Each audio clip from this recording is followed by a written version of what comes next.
বাবা, এতে আবার লাভও আঁকিয়েছে। আপনি বললেন না ম্যাডাম, এটা আপনার আশীর্বাদের আংটি, তাই আমি রামচিহ্নটা তৈরি করেছি যেন আপনার ভালোবাসা চিরকাল থাকে।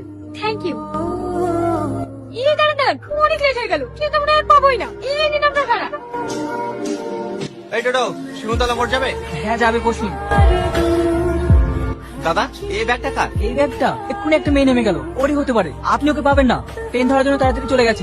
আচ্ছা, ব্যাগটা আপনার কাছে রেখে দেন, আপনি পুলিশ স্টেশনে জমা দিয়ে দেবেন। পুলিশ? ওইসব চক্করে আমি পড়তে চাইনি। তুমি যখন ব্যাগটা পেয়েছো তুমিই দিদিও, ওইসবের মধ্যে আমি যাবো না। ঠিক আছে, আমি দেখছি, চলেন। আমাদের তো সব ঠিকঠাক হয়েই আছে, আপনাদের কোনো আপত্তি নাই তো? না না, আমার কোনো আপত্তি নেই। আমার আপত্তি আছে। আজকে ছেলের আশীর্বাদ, একটা আংটি দেওয়ার কথা ছিল, সে আংটিটা কই? ভাই ভাই, আপনাকে তো আগেই বললাম, আমার মেয়ে কলকাতা থেকে আসার সময় আংটিটা হারিয়ে ফেলেছে।